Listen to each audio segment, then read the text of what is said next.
കഴിഞ്ഞ 2 ദിവസമായിട്ട് ഈ ഒരാഴ്ചയിൽ തന്നെ 2 വാർത്തകൾ നമ്മളെ ഞെട്ടിച്ചതാണ്.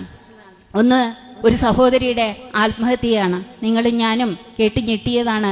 അവരോട് ചോദിച്ചിരിക്കുന്ന സ്ത്രീധനത്തിന്റെ അളവുകോൽ വെച്ച് ആ സഹോദരിക്ക് ജീവിതം അവസാനിപ്പിക്കേണ്ടി വന്നു. ഉന്നത വിദ്യാഭ്യാസം നേടിയ, മെഡിക്കൽ എഡ്യൂക്കേഷൻ നേടിയ ഒരു സഹോദരി സ്വന്തം മരണത്തെ ആശ്ലേഷിക്കേണ്ടി വന്നത് തൻ്റെ വീട്ടുകാരെ കൊണ്ട് സാധ്യമല്ലാത്ത നിലയിലുള്ള സ്ത്രീധനത്തിന്റെ പേരും പറഞ്ഞാണ്. ഇനി വീട്ടുകാരെ കൊണ്ട് സാധിക്കുമെങ്കിലും അങ്ങനെയൊരു സ്ത്രീധനം കൊടുത്തുകൊണ്ട് ഞാൻ വിവാഹിതയാവില്ലെന്ന് പറയാൻ എന്തുകൊണ്ടോ ആ സഹോദരിക്ക് കഴിഞ്ഞില്ല. നിങ്ങൾ ആലോചിച്ചു നോക്കൂ. അതിൻ്റെ തൊട്ടടുത്ത ദിവസങ്ങളിലാണ് മറ്റൊരു വാർത്ത വരുന്നത്. അതും കോഴിക്കോട് ജില്ലയിൽ തന്നെ ഉള്ള സംഭവമാണ്. ഒരു പെൺകുട്ടിയെ ഇതേപോലെ തന്നെ സ്ത്രീധനത്തിന്റെ പേര് പറഞ്ഞ് ഭർത്തൃ വീട്ടിലെ അതിഭീകരമായ പീഡനം സഹിച്ച് അതിൻ്റെ വീഡിയോസ് ഉൾപ്പെടെ ഇപ്പോൾ വന്നുകൊണ്ടിരിക്കുക. ഈ വേദിയിൽ സ്ത്രീയായി സംസാരിക്കുന്നത് കൊണ്ട് എനിക്ക് ഈ കാര്യങ്ങൾ പറഞ്ഞു പോകാതിരിക്കാൻ കഴിയില്ല. മനുഷ്യൻ എന്നത് സ്ത്രീകൾ മനുഷ്യരല്ല എന്ന് ഒരിടങ്ങളിലും രേഖപ്പെടുത്തിയിട്ടില്ല. സ്ത്രീകളും മനുഷ്യരാണ്. സ്ത്രീകളെ മനുഷ്യരല്ലാതെ കരുതിയിരുന്ന ഒരു കാലം ഉണ്ടായിരുന്നു. അവൾക്ക് വോട്ടവകാശം ഇല്ലാതിരുന്ന ഒരു കാലം ഉണ്ടായിരുന്നു.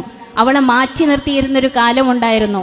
അവളെ മറക്കുടയ്ക്കുള്ളിൽ അടച്ചു വെച്ചിരുന്ന, അന്തർജനങ്ങളാക്കി അന്തഃപുരങ്ങളിൽ പൂട്ടിയിട്ടിരുന്ന ഒരു കാലം ഉണ്ടായിരുന്നു.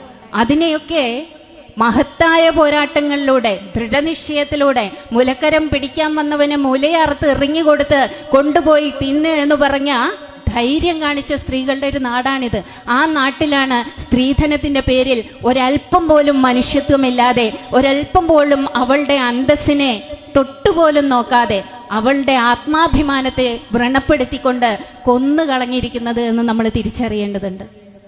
അവളുടെ അന്തസ്സിനെ, നമ്മളിവിടെ ഉയർത്തുന്ന മുദ്രാവാക്യം തന്നെ അതാണ്, മനുഷ്യന്റെ അന്തസ്സിനെ ഉയർത്തിപ്പിടിക്കുക എന്ന്. അവളുടെ അന്തസ്സിന് എന്ത് മൂല്യമാണ് നൽകിയിരിക്കുന്നത്?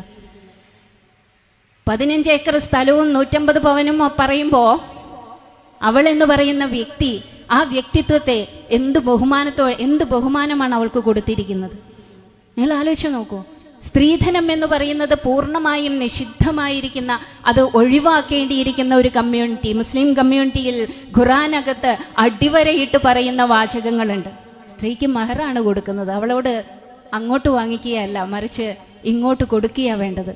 ഒരു പെൺകുട്ടിയെ പോറ്റി വളർത്തി അവളെ വിവാഹം കഴിച്ചടിപ്പിക്കുന്നത് മഹത്കാര്യമാണ്, ഏറ്റവും ഉന്നതമായ കാര്യമാണ്, ഏറ്റവും നല്ലതാണ്, അവന് സ്വർഗപ്രാപ്തി നേടാൻ കഴിയുമെന്ന് വരെ പറഞ്ഞു വെക്കുന്ന ഖുർആനകത്ത് ഉള്ള വാചകങ്ങൾ നമുക്ക് വിസ്മരിച്ചു കളയാൻ കഴിയില്ല.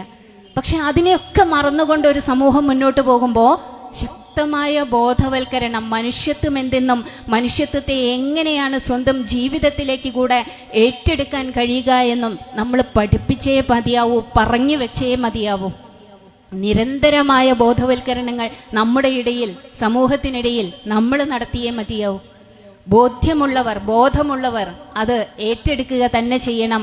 വരും കാലങ്ങളിൽ ഇത്തരത്തിലുള്ള സംഭവങ്ങൾ ആവർത്തിക്കാതിരിക്കാൻ നമ്മൾ ജാഗരൂകരാകേണ്ടതുണ്ട്.